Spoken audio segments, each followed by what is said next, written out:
Welcome back to the Ballistic Autistic Podcast, where I'm going to go a little ballistic on a subject that most of us who are autistic can pretty much unanimously agree on how much we hate Autism Speaks. It probably not the first time you heard about it. You maybe heard, a lot of negative things, but I'd like to clarify because unlike my other ones where straight up rants, I went ahead and did a little research so I could be very keen on what I'm going to be really mad about with this organization.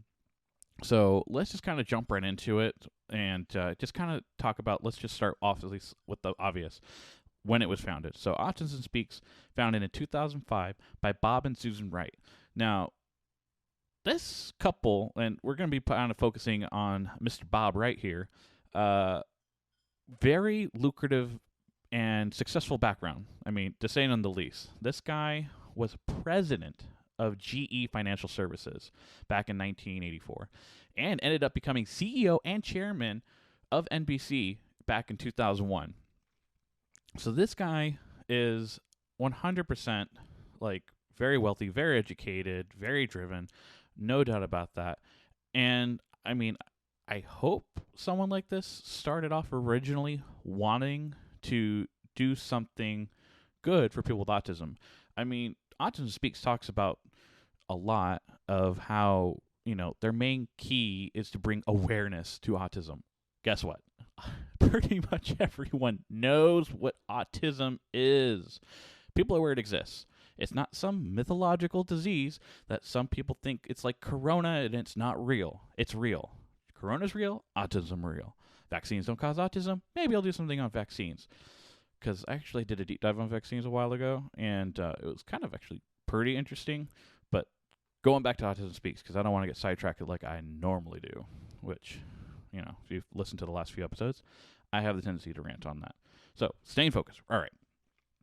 So, they started it, with good intentions. And for the most part, if you kind of take a glance at Autism Speaks, even like directly on their website, you would kind of assume they have, good intentions. So like here's like some bullet points that you see, like this is just copy and paste.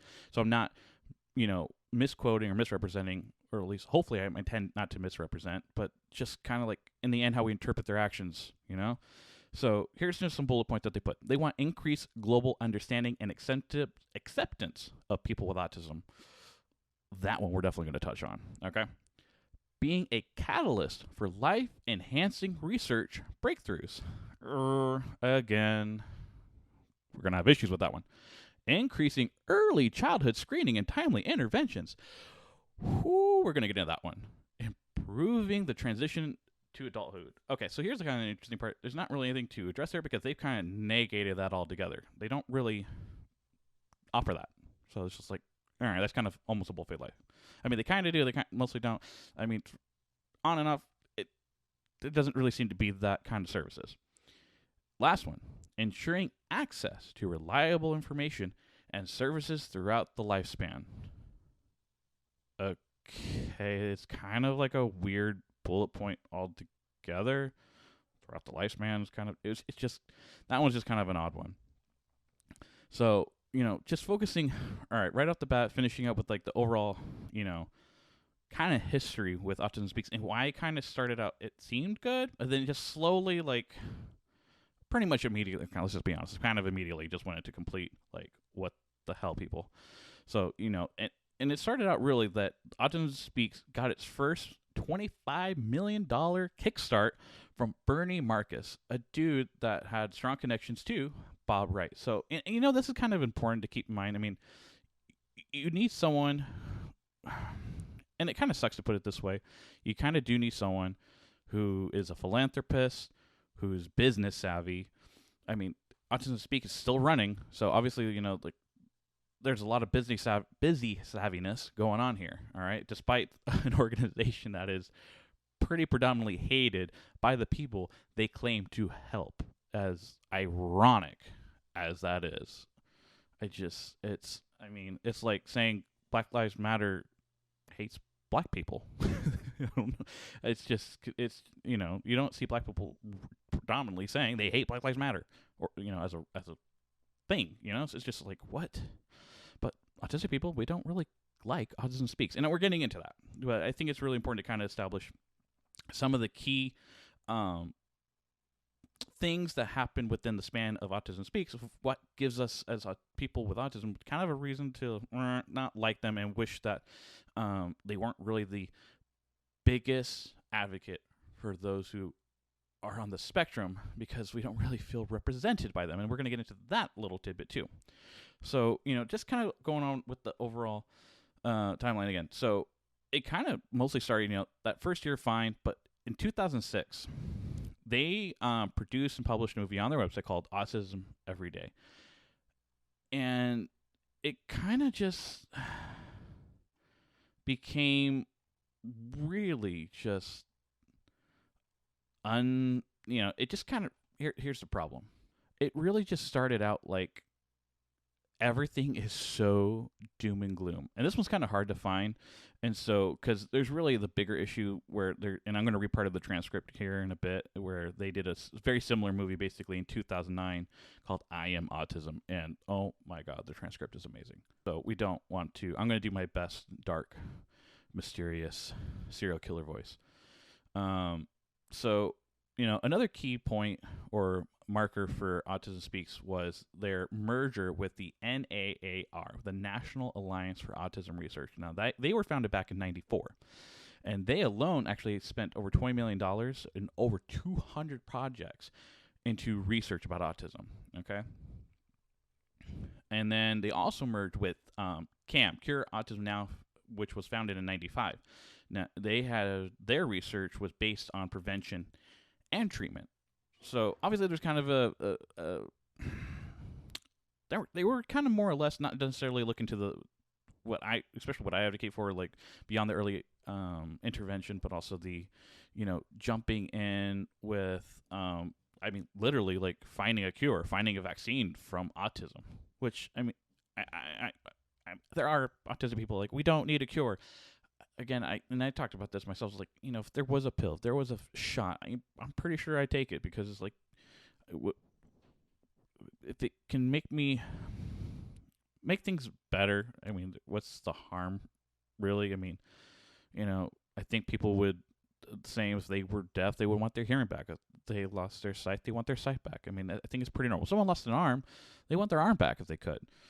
So it's not too unrealistic and not really hard to understand why someone would, if they have an ailment, would want it cured. Okay, so now going on, another movie project called Getting the Word Out, video that used to be on their website. Now, this one is no longer on their website for sure. And it had quotes like this. So, like, living with autism can be a very cold and lonely life for a child. Not to mention, very challenging for the whole family. One day, that child living with autism will grow into an adult with autism. Duh? Like, we don't magically cure ourselves. Like, that's the most redundant sentence, like, ever. Like, no kidding. What, you think we die by the time we're a teenager and we don't make it to 18? Like, Jesus Christ. It's just, and that's kind of like the fear-mongeringness of, like, how they just produced these videos was just so bleh. All right, so, and just targeting, like, okay, like, you're going to be miserable no matter what. Like, come on. If there's family support and intervention, it can be dealt with. It doesn't have to be, like what they said, a cold and lonely life for a child.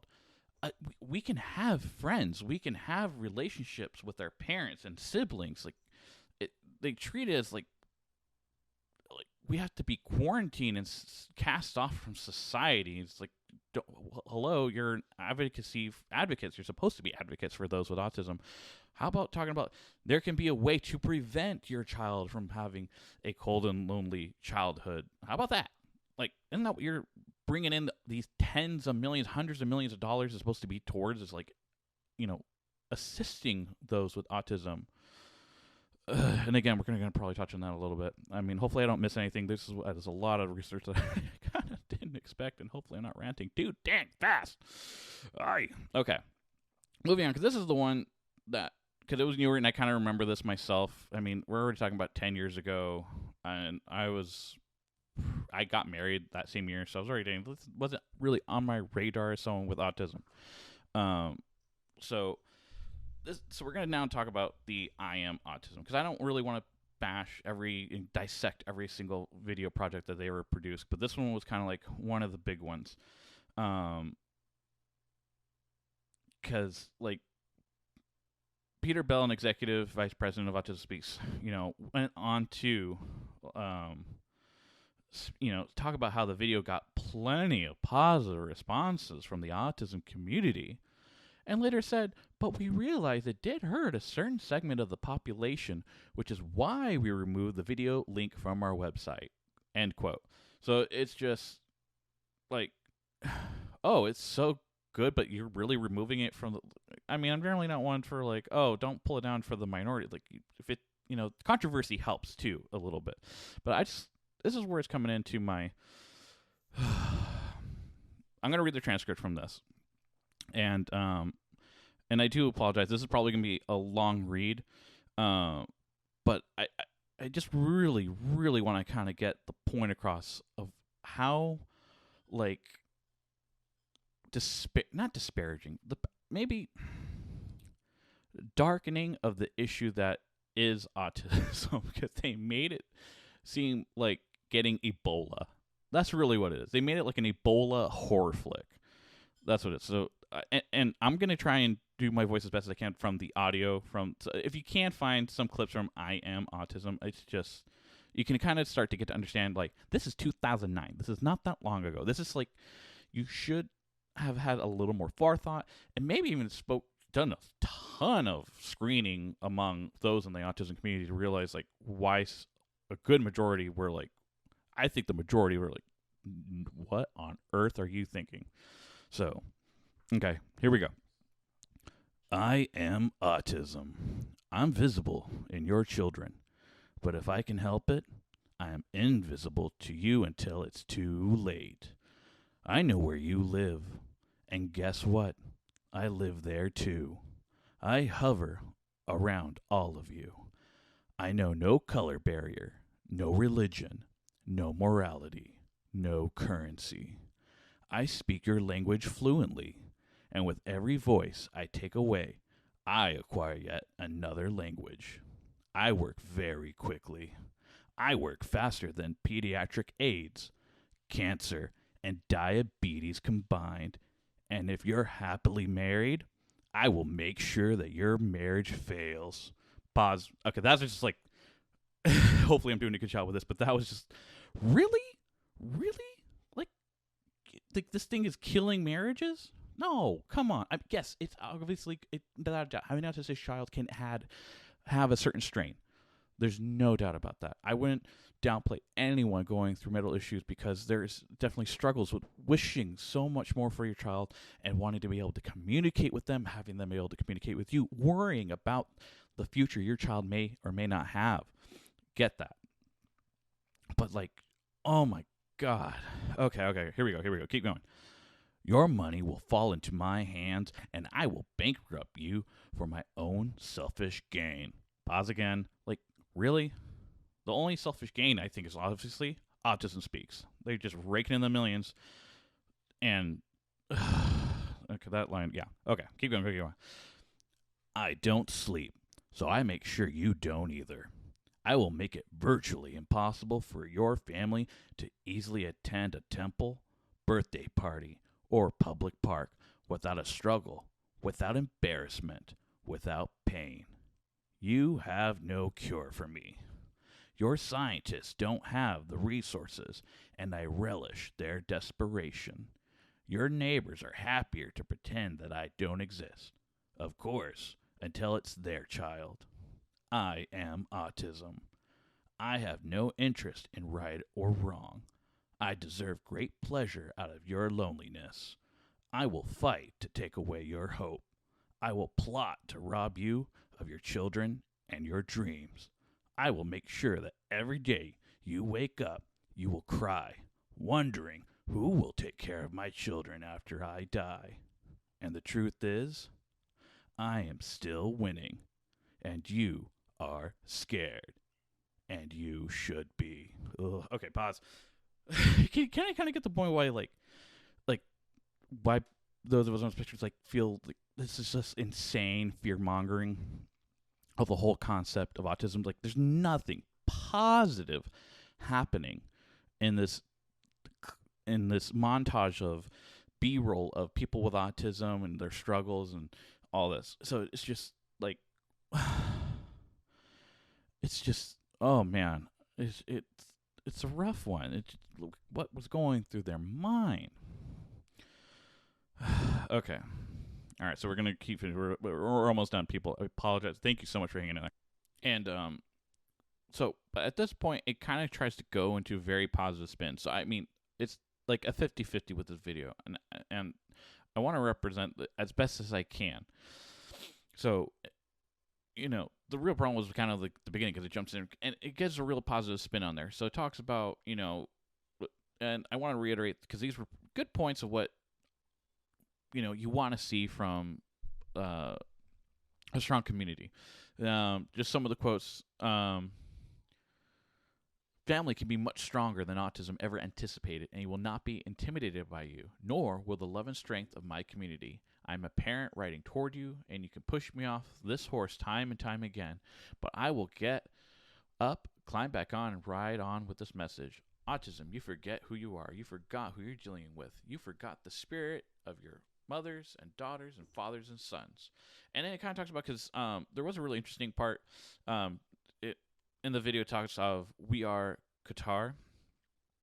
Now this was kind of interesting. So the wife actually had was able to approach. I lost those notes and I couldn't really validate. They actually spoke to one of the ambassadors to Qatar at the time, and they were able to kind of bring an initiative among the UN, pursuing the goal of making autism a global awareness, which is true, because I mean, autism isn't just United States. There's issues in Australia, United Kingdom. It does seem more so because diagnostically with first world medicines being able to diagnose it among kids. So you do kind of not really hear about it in third world countries of those being diagnosed with autism, unless obviously they're in I guess you might want to call it the 1%ers of that country, the wealthy elite who have the ability to get their kids diagnosed. But really, it's just it kind of like the overall misrepresentation of that was really the issue.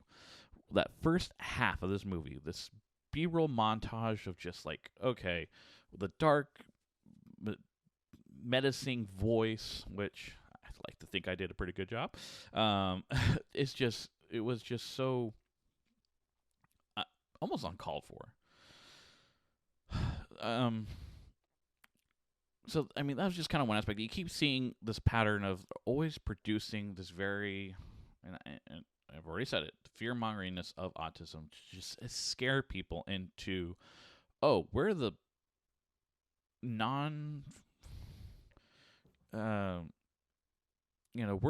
we're the advocates for autism. Like, this thing is super scary. You need to give us all this money because we're going to do something about it. And that's like the second part of, the second part of that aspect is like, okay, they don't really actually give that much money into, actually helping immediately with families, like jumping in. It's very, very minimal. But I kind of want to keep going down into some of the things, because this is actually a really interesting thing that happened. So one of the people that was actually in the videos, her name was Karen London, and now she was one of the founders of NARR, as we were talking about, National Alliance for Autism Research. Or actually, we haven't talked about them, but yeah, founded back in '94. So now her and Allison Singer, they both launched Autism Science Foundation, ASF, another nonprofit. Allison Singer used to be part of Autism Speaks. Now, with that Autism Science Foundation, they really were launching it with the premise that autism has a strong genetic base and not caused, obviously, by vaccines. But Singer herself is actually used in a video for Autism Speaks and talking about and this gets really dark, and hopefully this doesn't trigger anyone. I'm usually not one about trigger warnings, but it's just such a dark thing, and you can actually see the YouTube clips, and I could probably put it in the show notes, but I don't feel like this kind of deserves it because it is such a long time ago. But it needs to be reiterated that like, they thought that this was a good idea to have a board member of Autism Speaks interview talking about how she wanted to literally, and I don't want to quote her, but just that she literally wanted to strap her child into her car seat and drive off a cliff. Now, later on in her career, and when asked about it, she says she totally regretted the phrasing. This was a mom definitely who needed help, not just with her autistic child, but also her own personal mental well-being. She needed some sort of intervention. And it never really sounded, and it never really seemed like it came up that she got that, at least not from specifically Autism Speaks, who she was on the board of. She had to leave Autism Speaks to start her own nonprofit with someone else from another, associated foundation to, really kind of dive into the things that she definitely had to have felt. I mean, I would imagine, I don't want to put words and ideas that, she has not spoken on, but to an aspect that, this is how does someone go, like, start their own foundation? Like, shouldn't they want to continue to be part of, the same, Autism Speaks that they're already part of and have probably a big voice in? Shouldn't they, want to stick around and encouraging these certain aspects? But no, she had to separate herself and try and literally, find other aspects that they weren't really pursuing. Okay, so it's just like, if you have someone leaving your foundation, like, maybe you're doing something wrong. It's like, what, she's already part of a nonprofit. What? Okay, so and here's the thing: she was a big thing, and he actually, Bob Wright, one of the board members, like we talked about, he did talk about her leaving. He said disappointing and sad, and he even brought up, because remember, this new program, ASF, really believe autism not caused by vaccines. Bob Wright, though, Mr. Good old Bob Wright, it's possible, and this is a quote, it's possible autism is caused by vaccines. All right. So he believed, and hasn't really downplayed it, because back in 2016 on the Today Show, he even said there's no definitive answer that vaccines cause autism. It's like he kind of was just saying it to say it, though. All right. So, and the thing is, Autism Speaks still kind of stands by, like, that vaccines might actually be the root cause of autism. And, they're supposed to be a big advocate for education and advocacy and intervention. And actually, they talk about how they say they educate pediatricians on autism. But the weird thing is, if you try to go like to their website or anything, you don't really actually see anything that shows, what they're educating pediatricians on. Like, what are you teaching pediatricians? Like, what is your source? But you don't really find that anywhere. And, it's like, who's really in charge of, teaching people about autism? Because it's not even autistic people, because there are no, as far as I'm aware, and I didn't double check. I mean, I did double check. What am I saying? I did a ton of research on this. The one thing I didn't find really, and it seems to be my understanding, and it hasn't seemed to change, that up to this point, Autism Speaks has no one with autism on their board of directors. Now, they have employed definitely some, not a lot, of autistic people within their organization, which is kind of nuts. A company, I call it a company, a charitable group dedicated supposedly to helping people with autism, has taken no initiative of itself to hire people with autism, which seems completely ridiculous to me. Like, you hear amazing stories of how, addicts or take example, addicts or people who have gone through foster care systems and or adoptions or women that have gone to battered women's shelters who have become part of really much deeper part of those organizations that have continued to help those because they have that history. They know where those people that are coming in are coming from. But this one foundation, Autism Speaks, doesn't have a single person that is literally can relate to those that they are trying to help. That just seems ludicrous. Now, there was one pretty predominantly known person that they used to have, employee, not even a board member. His name was John Elder Robinson. Now, he used to work with Autism Speaks, and he did try to kind of get them to be more inclusive as far as that, but obviously had to leave on different terms probably that he would have liked. So this is a quote from Mr. Robinson. Autism Speaks says it's the advocacy group for the people with autism and their families. It's not. Despite having had many chances to become that voice, Autism Speaks is the only major medical or mental health nonprofit whose legitimacy is constantly challenged by a large percentage of the people affected by the condition they target. That kind of just says it all. It seems ridiculous to have an organization predominantly disliked by those it targets. It's like having an AIDS foundation, but everyone with AIDS hates them despite them bringing in tons of money successfully for years. Like, shouldn't that question the validity of its ability to run and operate as something that is a legitimate spokesperson for what they claim to want to help? It just boggles my mind, really. Like, it's just that's just one of the things that's completely ridiculous. Now, another big part of their history is their certain endorsements of what they would almost call cures, because that's actually what's kind of, again, people are offended by, some are offended by, that really Autism Speaks puts a lot of money towards really wanting to find a cure for autism, because a lot of us, and I guess I kind of myself in that sense kind of believe they do believe we are diseased, that we are broken in a sense. I mean, if we're being realistic, we have a developmental disorder. We are slightly damaged. If we can be a little bit honest about that, that's kind of the reality. But the problem is that they make that damage seem like it's it's the same as having leukemia, essentially. Like, we are given a death sentence if you're born with autism, which in reality you're not really. There's such a great acceptance now today among employers, among foundations that give great assistance, among schools, among therapists and doctors, and even kind of kids too today seem to do better with treating those with autism pretty well.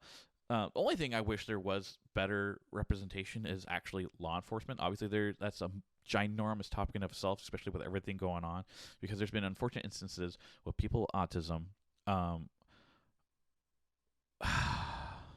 unfortunately, slain in the course of officers doing their duty. I mean, I don't know how else to put it as politely as possible, because they didn't know how to deal with someone with autism. And as you can imagine, some with autism have a very aggressive demeanor when it comes to unwanted touching. I'm not sure how else I can also put that nicely as possible, but act very defensively when it comes to that. That's what, and obviously does not go over well with a police officer. Maybe I'll touch on some of those stories, but to continue to move on. So, there's a major issue with some of the stuff that they had, especially with the endorsement of very specific treatment facility. Where does it go? Oh, yeah, the Judge Rottenberg Educational Center. Now, this center was founded back in 1971 by Matthew Israel in California. and their main focus was early intervention. And they had a very and what was interesting is it was more or less still technically a school. That's why it's called Educational Center. And they had a very interesting policy. They specifically targeted students with learning disabilities, retardation, autism. Then very early on, or autism. Obviously not knowing it as ADD. So those with behavioral issues across the board, essentially. And what they called it was aversion intervention. So this is going to get a little tough to get through. Because what happened there was inhumane. Keep in mind, some of this was on the cusp of the popular lobotomy, electroconvulsion therapy, so ECT, and their use of it. They highly endorsed hazardous ECT therapies at their facility. But some of so going back before we get into that, so some of the things that they included part of their aversion intervention: slaps, forced inhalation of ammonia. That's great for the lungs. Food deprivation. Hey, at least you'll get skinny. Sleep deprivation. I don't even know what to say to that. We know that's torture. Prolonged restraint. Not great either. Deep muscle pinches intended to inflict maximum pain. We're going to get more into that maximum pain too. And long-term isolation. As we know with prisons, isolation is not so great for the human psyche. And these people are already having mental issues. So that's a great combination. Oh, God, the 70s. Okay. And here's one of the issues that I have from some of the research from this. So one of the things, obviously, they wanted to do was, it's almost like a conversion therapy, where you're trying to encourage them to do, obviously, the socially acceptable activities or actions. And one of their therapies was called behavioral rehearsal lessons. And basically, students were coerced into producing an unwanted behavior solely for the purpose of subsequently punishing them. It's basically like animal training. It's very similar to animal training, actually. Animal training is the same as pairing unwanted behavior with painful stimulus and hoping that the unwanted behavior would go away. So it's like, okay, if you don't like them, with certain stimmings, like hand flapping or pacing, they would be physically and mentally punished for it, hoping that these quirky activities would just magically disappear. And as you can imagine, just from some of the behavioral things that they accomplished, as you can imagine, students died there. At least 6 that were documented. I hope that there were none covered up that they got away with. The crazy part is, Dr. Israel never went to jail for any of these. So, and we're going to get into why in a moment. So one of these students specifically and was named Vincent Miletek. I hope I pronounced it right. And this happened to him in '89. That's really not that long ago. He was age 22, and he died while in restraints. Now, because this happened, Dr. Israel had to leave California, and he actually bounced around and ended up I can't remember which state, but ending up in Massachusetts, specifically in the 90s. And at this time, he had invented the graduated electronic decelerator, specifically designed to be more powerful and painful than a police taser. Now, if anyone knows anything about tasers, a taser is not actually zapping your entire body. Basically, what's happening is why you need both prongs to attach themselves to said target. It's because what's happening is you're connecting a current between the 2 prongs. Basically, the area in which the prongs zap is kind of what's actually being constricted. So let's say you get it right on your back, say you're running away, so you get zapped in the back. So the area between the two prongs is really where most of the pain is going to be implemented. It's not really the whole body is being electrocuted.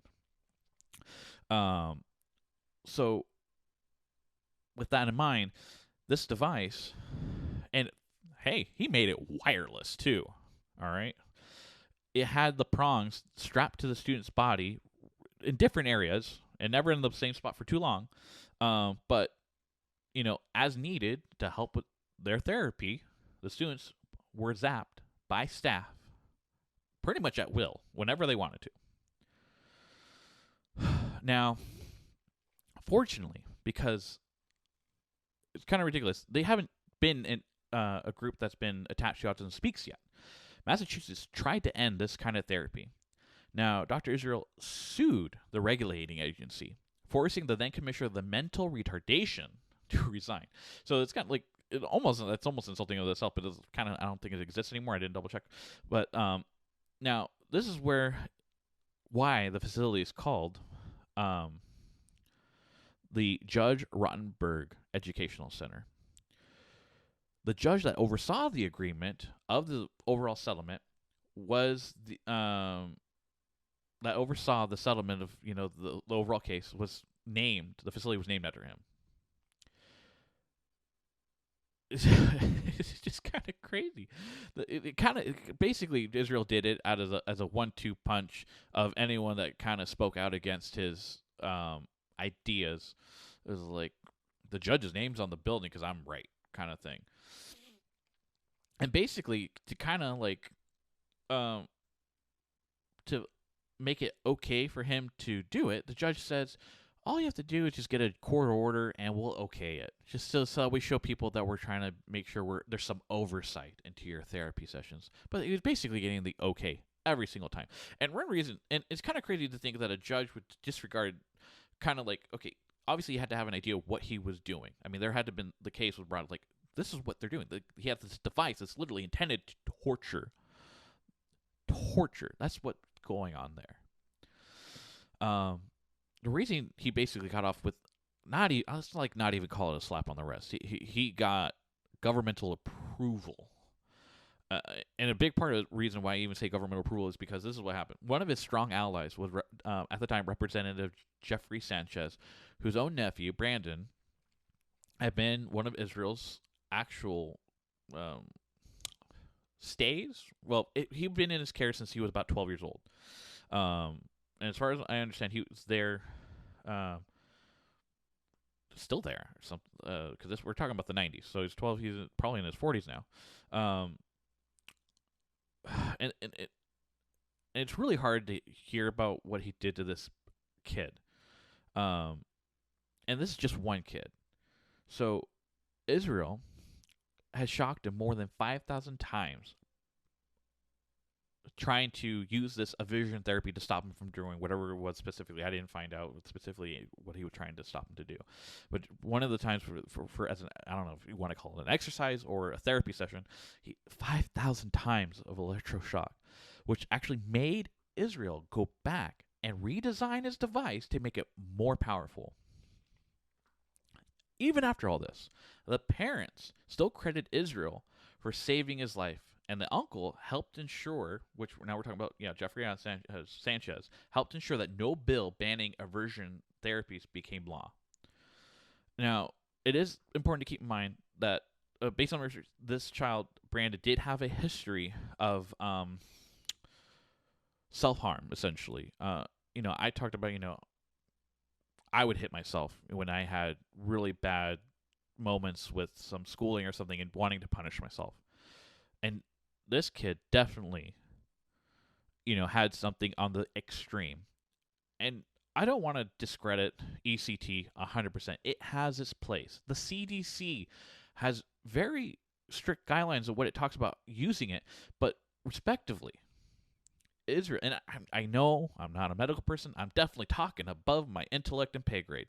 But in connection to what the CDC had said and the way that this man was creating his devices, he was torturing them and going beyond what the collective intellect with the CDC recommended what ECT was supposed to be used for. It doesn't take someone a doctorate to recognize that. Now, that new device that he generated was called the GED IV. Now, hopefully, those of you who are electrically inclined, it's not crazy the specs of this thing, but keep in mind this thing was meant to hurt. Now, its milliamps went from 15 to 41, and its voltage was at 66. It could burn skin. It could literally barbecue the skin. As nice as we can put it. So, here's the crazy part. All this finally becomes a discovery, keeping in mind that people have already been speaking out against Dr. Israel's facility. At this point, it had been investigated repeatedly, different news outlets. It wasn't until 2018, that's right, 2018, he got 5-year probation. It wasn't until March 2012 when Autism Speaks finally denounced the dude, calling for an end for his ECT treatment. It's like 2005 it's founded. Obviously, they had to do all the research of the facility and stuff that they claim. And honestly, they had brochures that you could still find recommending Dr. Israel's facility as a place for treatment. So, for 7 years, like any kind of the internet was around, people. 2005, they could have done a very basic search, and really, that should have been the responsibility of them, especially the recommending facilities or places where people are supposed to get treatment. A search of hey, is anyone doing additional research or backstory on these facilities, and seeing, hey, there's a questionable activity happening that being brought up by reporters. There's people complaining about treatment of their family members at his facility. It shouldn't have taken so long for them to denounce this guy. It was 100% ridiculous. So, as you can imagine, it was a big deal of, a history of Autism Speaks taking forever to. They can't even say that they stepped in. They had to do the bare minimum of separating themselves from. I think some would call a sadistic man that had no empathy and definitely no sympathy for those he was in charge of care of. Because, if the staff was allowed to shock the patients, how many of them just did it out of pure sadisticness? How much oversight was really over the cause and of what they were trying to accomplish? Now, the only other thing is that there is definitely some upset, and I don't really know too much about it because it's it's about Sesame Street, man.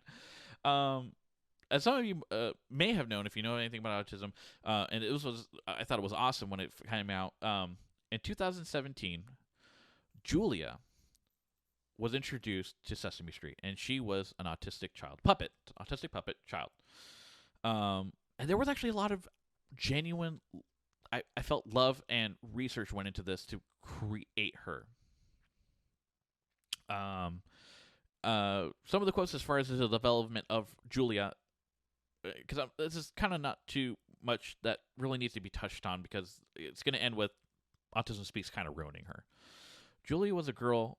So this is a quote, and I forget, and from what they talked about the development from Sesame Street, what we made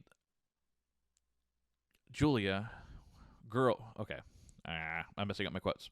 Julia, a girl we made, was a girl, namely because autism seems so much more often in boys.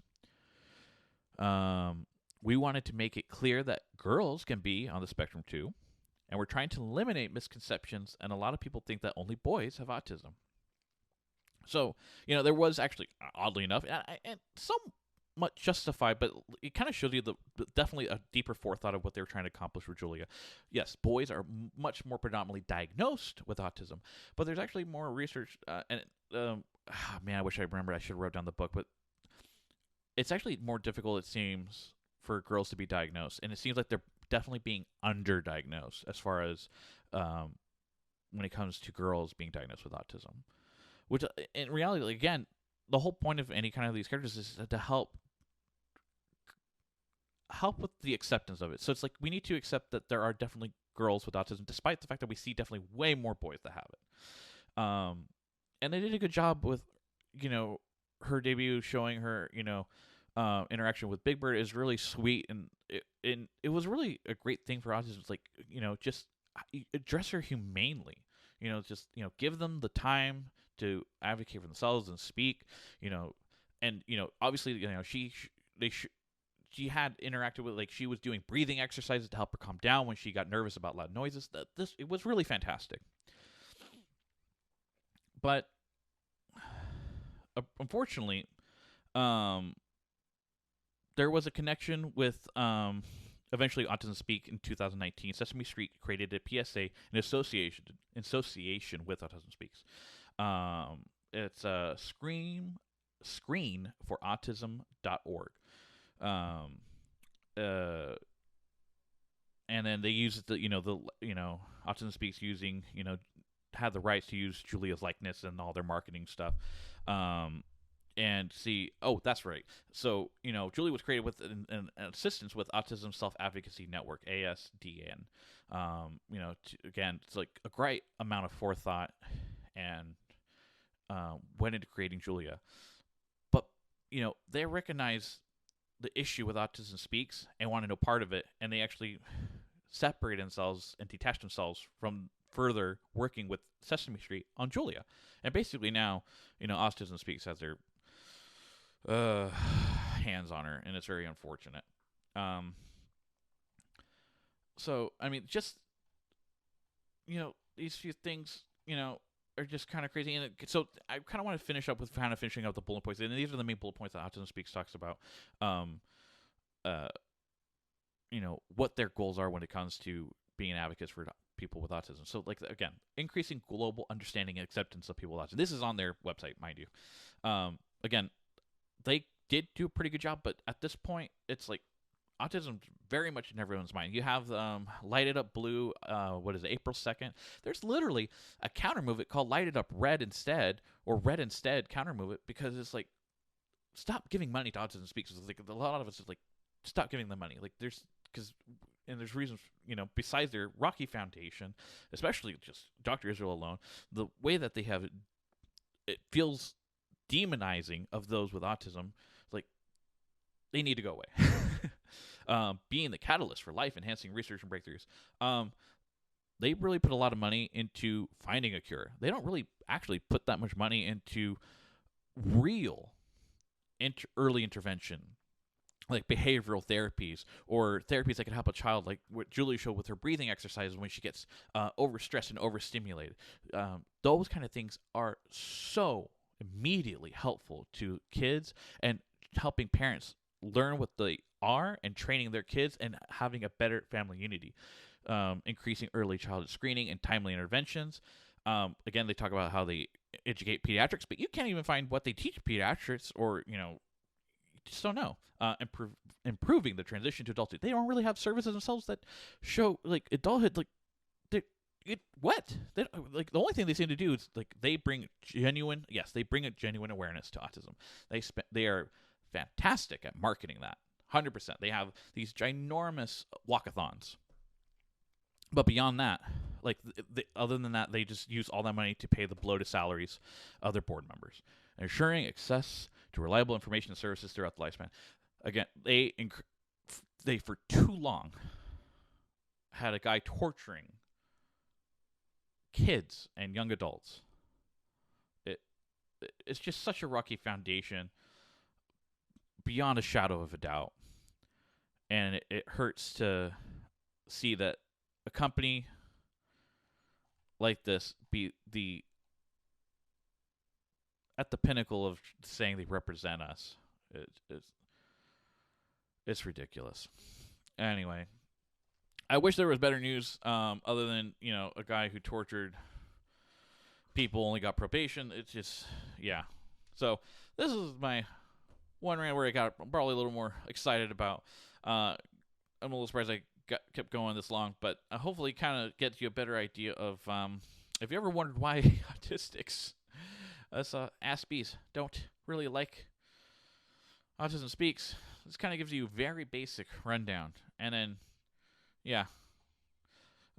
Anyway, so this is awesome, and I'm glad I did more research, and because a lot of this I personally knew, but I definitely needed more backstory. And hopefully, all my social media.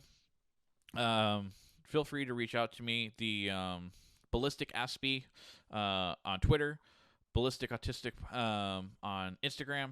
Feel free to reach out to me on either of those if you have a question or like to leave a comment or something you want me to look up and something I miss. I'd definitely be interested. So it's been awesome, and everyone, peace.